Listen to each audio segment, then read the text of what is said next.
Ladies and gentlemen, bahaye ikaze kuri channel ya Bubex Pro. Uyu munsi nifuje gukora indi reaction cyangwa se gukora reaction ku byavuzwe, ku byagaragaye, ngira ngo nuko mwese muri kubona mu mashusho. Hari video irimo irasakaraho cyangwa se nujya ku mbuga nkoranyambaga zose, hari video irimo irasakara y'umuhanzi Ibye ubwo yakoreshaga sound cyangwa se audio yasowe yakozwe n'umuhanzi Bruce Melody mu mashusho ye kuri Instagram. Twese tuzi ko abahanzi bahanganye, twese tuzi ko abahanzi bafata nk'abantu aho umwe aciye undi yahanyuza umuriro, but ibi ngibi bivuze cyangwa se ibi mbikozeho reaction nshingiye ku mibanire y'abantu y'abahanzi twibwira ko aba bantu baba bahanganye kandi wenda badahanganye, cyangwa se wenda bafata nk'aho tubafata nk'ari abantu b'abanzi mu by'ukuri bo nubwo waba batanabona na batanaziranye ariko byibura ariko batarabanzi. Ngira ngo si ubwa mbere tubona umuhanzi Ibye akora challenge y'indirimbo ya Bruce Melody. Ubu ngubu ngira ngo bubaye ubwa kabiri. But to ask you something, ese ibi bintu turabifata nk'aho ko yabikoze bimuvuye ku mutima? Iki kibazo nyibajije kubera ko abafana benshi cyangwa se abari ku mpande zombi ngira ngo murabizi neza ko bose bamwe yise baritandukanyije abandi, ariko ntabwo navuga ko aribo bitandukanyije, bo ubwabo bavuga ko nta kibazo gihari, ariko nka media cyangwa se abanyamakuru ndetse na bamwe bakora imyidagaduro muri entertainment y'u Rwanda ndetse na bamwe mu blogger yewe n'abafana, bamwe babita Team B undi nawe bakamita Team B. Mu by'ukuri twese iyo tugereranyije kumva izo Team B twumva ko ari Team Bruce Melody ndetse na Team Ibye, ibyo bikata bibatandukanye. So ibi ngibi bikama ishusho cyangwa se bikama igitekerezo cyo kwibaza uti se ko abo bantu biciyemo ibice kugeza uyu munsi tutaramenya n'impamvu yabyo, abahanzi ubwabo bakabagaragaza yuko nta kintu na kimwe kibigaragaza ko ari abanzi, yewe ubwo umuhanzi Ibye yakoraga challenge y'indirimbo abantu benshi ntabwo twabashije kubyumva kimwe kubera yuko tuzi ko ubwabo bahanganye. Ese ikibazo cyanjye kirabaza giti, wowe ubyumva, wowe kubireba uratekereza ko impamvu yafashwe aya mashusho yafashwe ari iki? Yari uburyo bwo kugira ngo yongere avugwe kuko twari tumaze iminsi tutamwumva cyangwa se tutamubona muri saga zitandukanye avugwa ubwo igihe cyose yavuzwe ari guhangana na Bruce Melody, cyangwa se ubwo yateguraga ubukwe bwe, cyangwa se uratekereza ko impamvu yakoze aya mashusho ari uburyo kugira ngo amwereke ko ari urukundo? Mu by'ukuri njyewe ntabwo ntekereza ko abahanzi bafitanye ikibazo, ahubwo twebwe tubasha kubareba, twebwe ubwacu twitwa abafana dufite ukuntu ibintu twabifashe kubera ko tubahanganya bitewe n'uko umwe hari urwego bw'imiririmbire amaze kugeraho. Ubwo ndavuga Bruce Melody kuko ubu ngubu nta nubwo akibarirwa muri batatu, reka tuvuge ko abarirwa muri babiri kuko umwe yabaye yitandukanyije aribo twagakwiye kuba turi kwita the king of Rwandan music, yabaye yitandukanyije nabo, yagiye mu kitwa gospel, nubwo atarabivuga ku mugaragaro avuge ko yagiye muri gospel, ariko ikigaragara nuko atakirimo. Bivuze ko the top two artists, Rwandan artists, ari Bruce Melody ndetse na Ibye. Mbere habagaho Ibye ndetse na Meddy. Bruce Melody arakora cyane kugeza ubwo yagiye muri top 3, uyu munsi ntago akibarizwa muri top 3 ahubwo ari kubarizwa muri top 2. Ariko twebwe nk'abafana ntago twabyakiriye neza kubera ko twumva ko hari uri hejuru hakaba n'uri hasi, cyangwa se tukumva ko hari uri hasi hari ukundi kwiye kujya hejuru. Aho ni ku mpande zombi z'abafana. None nkibaza ni abahanzi kuba gabo bavuga ko nta rwango ruhari cyangwa se bagaragaza ko nta rwango ruhari, nubwo umwe sometime ajya akora ama reaction wenda bakamukoresha nk'ama interview kumva hari icyo abivuzeho, undi nta kintu ajya bivugaho, ariko se twe tubifata duti? Mwe mubibona ko ibi bintu ari impamvu Ibye yakoze kino kintu? Kubera ko ugiye kureba uburyo iyi ndirimbo iri kugenda biragaragara ko iri kwirukanga cyane, bamwe rero bakumva yuko itari iri kugenda bitewe n'uko batekereza yuko ari mbi.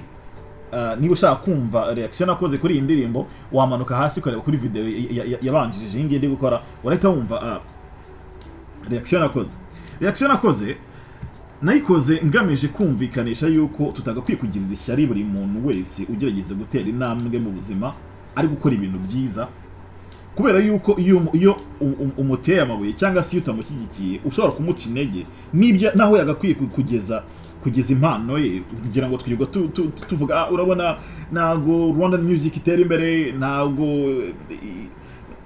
iva hiri mu by'ukuri, ntabwo tuba international. Ariko buriya ugiye kureba impamvu tutaba international, maybe ni igihe cy'Imana, cyo birashoboka. Icya kabiri hakaba n'ubwacu twebwe turisenya. Niba tubonye umuntu ari gukora ibintu byiza twagakwiye kumushyiramo imbaraga zose zishoboka, tutitaye ngo gukoresha uruhe rurimi. Iyi ndirimbo yagize impact yo kuba yarakoresheje ururimi ngo rutari urunyarwanda, abantu barayimuziza. Hakaba n'ubwo abantu bamujije yuko yagiye gukorera amashusho mu kindi gihugu cyangwa se guha akazi abandi bantu batari abanyagihugu, which is not necessary. Agomba kujya gukorera ahantu hose ashaka bitewe n'ubushobozi afite, bitewe na project aho yifuza kugeza message. Ariko twebwe abafana ntabwo ibyo tubyumva neza, twumva yuko yarengereye. Ariko ngomba kukwibutsa yuko buri muntu wese nk'uko agira amahitamo y'ubuzima bwe, n'umuhanzi wese afite amahitamo y'ubuzima bwe. Icyo gitandukanyeho nuko uwo muhanzi aba atagikorera we wenyine, aba asigaye akorera rubanda, kandi aba rubanda aribo bareba ibihangano bye, aribo bumva ibihangano bye, aribo bagakwiye kumushyigikira bitewe n'urwego amaze kugeraho, bitewe n'imana ye. Nje rero kuri iyi reaction nkoze ntabwo navuga uruhande mpagazeho, ariko ikigaragara nuko iki gikorwa The Ben yakoze ari igikorwa cy'abagabo. But ndashaka kubumvisha akantu gatoya onye twanabipostinze. Wabyakiriye gute?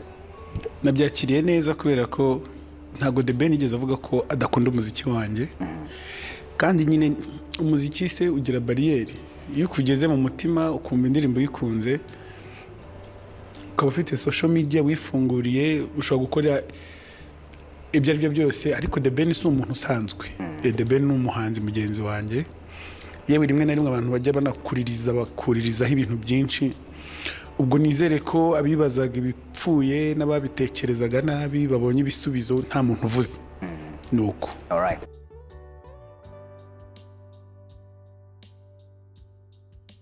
Bruce Melody yabivuze, anamushimira kuri televiziyo y'igihugu, ashimira ko yakoze igikorwa cyiza, ko yahisemo indirimbo ye akaba ariyo igaragara yumvikana muri audio The Ben yakoze acishije kuri Instagram ye. Ariko hari akandi kantu yanyujijemo ngira ngo twese dutekerezeho, kandi ako kantu twese kagakwiye kugafatiraho nk'isomo mu rwego rwo kugira ngo tutitiranye ibintu. Kuba The Ben yakoze kino kintu, ni umuhanzi w'umuhanga kandi murambivuga, ndanamu respecting ko ni mukuru wacu yadutanze muri music. Kuba yasharinga video yanjye ni igikorwa cyiza umuhanzi mukuru akwiye gukora uwo ari we wese. Ariko nanone si itegeko, ukwiye kubikora gusa kuko byiyumvamo. Yeah. Nice. Tutitiranye ibintu. Kuba The Ben yakoze kino kintu ni uburenganzira bwe, yabikoze abikunze cyangwa se hari target runaka yari afite. No kuba Bruce Melody yemeye guca bugufa akamushimira ni uburenganzira bwe, afite impamvu yabikoze kandi afite target ye runaka. Ariko ntabwo byagakwiye kuba ikibazo. Je rero nkavuga ko tugiye dufatikanya muri buno buryo, cyangwa se abahanzi bagiye bafatikanya muri buno buryo, natwe abafana tukagerageza kubasunika mu buryo bwose bushoboka. Nekereza ko music industry ya Rwanda yatari imbere. Gerageza usubire kureba indirimbo ya Bruce Melody utarayita sowe, uri bugiri kwiruka ubaye utabimenyereye wagira ngo Bruce Melody maragura views, but by'ukuri ntabwo ari kugura views, kubera ko iyo umuntu ari kugura views, iyo umuntu yaguze views uhita ubireba likes na viewership cyangwa se na comment, ni ibintu biba bihabanye. Ikindi na subscription zirimo ziriruka mu buryo buhambaye. That means ko indirimbo irimo iraba successful, which is very good. Twagakwiye kumushimira, tukamutera ingabo mu bitugu n'undi muntu wari wese uri guturuka inyuma yiwe, cyangwa se na The Ben aribo twita nk'umuhanzi mukuru, ko igihe yakoze bino bintu tutagakwiye kumutera amabuye nk'abafana ba Bruce Melody, batagakwiye kumutera amabuye, cyangwa se abafana b'umuziki nyarwanda muri rusange batagakwiye kumutera amabuye, ahubwo bakagerageza ukoresha ibishoboka byose bakamu leveling up kugira ngo natwe tugerageze kumvikana. Hari akantu Bruce Melody yavuze, umuntu wese ukunda umuziki cyangwa se wifuza iterambere ry'u Rwanda muri muzika ko yagakwiye kugatekerezaho. Tunashimira leta y'u Rwanda ko igerageza muri iyi minsi yatangiye muri iki gihe isigaye bumva isigaye yumva abahanzi bacu ko nabo bashoboye basigaye babashyigikira. Uragira ngo murabona ko na minisitiri ushinzwe umuco ndetse ngira ngo murabona ko ni minisitiri basigaye bagerageza kumva ibihangano byabo bakanabashimira. Bivuze yuko iki kintu Bruce Melody yavuze biramutse bibaye byaba ari intambwe ikomeye kuri music nyarwanda ndetse no ku bayobozi bacu, kubera ko buriya music igira amafaranga. Music igira amafaranga, iba igira amafaranga. Leta iramutse ishyigikiye abahanzi kuba bashyiramo igishoro, kuba babashyiramo amafaranga, byasa neza nk'igitekerezo Bruce Melody yatanze ko hari icyo byafasha abanyagihugu, byafasha leta, byafasha no ku rwego mpuzamahanga ko umuntu ari wese wakumva indirimbo yo mu Rwanda, indirimbo isohotse akubona tuvuge yumvishe Bruce Melody, yumvishe Kenny Soul, yumvishe Chris Easy, batavuga uyu ni umunyarwanda, which means ko igihugu cyabigiriramo inyungu ikomeye kubera ko cyamenyekana birushijeho. Ubu ngubu cyaramenyekanye, yego tunashimira n'Imana, turashimira na His Excellent Paul Kagame kubera ko yaradufashije kugira ngo uyu munsi turabo turi, kubera ko iyo ataza kuba wenda hari bitari gukunda, tugomba kumushimira kubera ko yaduhaye ubwisanzure, adushishikariza gukora, adushishikariza kuba noneho twakakirwa no mu mahanga, ngira ngo ahantu hose umunyarwanda anyuze, iyo umunyamahanga yumvishe ko ari umunyarwanda atera agatebe agashaka kumva byinshi bigiye bitandukanye. Bivuze yuko baramutse bashyizemo investment mu muziki nyarwanda, abashinzwe ingengo y'imari y'igihugu, ko hari icyo byafasha kuba u Rwanda rwatera imbere cyangwa se rwamenyekana birushijeho, tukabona n'abantu barugana baje gusura ibyiza bitaze u Rwanda banakurikiye ya muziki nyarwanda.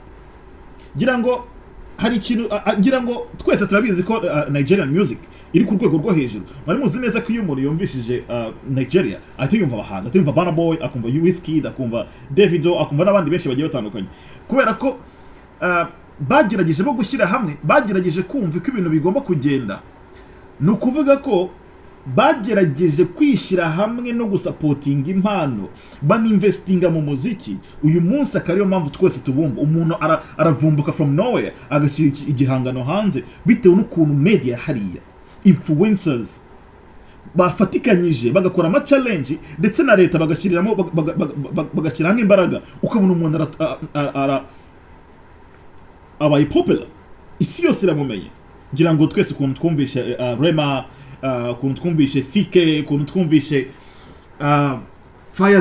Fireboy, I'm not sure niba ari Fireboy neza uko bamwita, ariko abo bantu ntabwo ari abahanzi twese twari tuzi, ahubwo twagiye kumva baravumbutse kubera gufatikanya kwa Nigeria, bituma tubamenya, sibyo? Bituma tubamenya. Rero nifuza ko n'abahanzi nyarwanda bagakwiye gushyira hamwe nk'igikorwa The Ben aba yakoze. Ni igikorwa cy'abagabo, na Bruce Melody akwiye kubikora, n'abandi bahanzi bari hasi yabo bakwiye gushyigikirana kugira ngo music nyarwanda izabashe gutera imbere. So kudeshapa kuri The Ben, ndetse na buri muntu wese kugerageza gukora iyo bwabaga kugira ngo abashe gutera imbere mu muziki no kugira ngo abashe kuwusunika. Ndavuga aba social media influencers, abanyamakuru, n'abandi bantu benshi bagiye batandukanye. Umuntu dukwiye kubashimira kandi bakomereza aho ngaho rwose. Ni byiza cyane, ariko warabyumvitse. Niba hari icyo wumva iyi reaction hari kigufashije, please kora subscribe, unaduhereze n'ibitekerezo byawe muri comment, kubera ko biba bikenewe. Iyo tubyumvishe biradufasha kugira ngo nako tubashe kugira ibindi bitekerezo bigiye bitandukanye, dushobora no gukoramo ama video kugira ngo tuyabagezeho. Murakoze cyane. Ciao.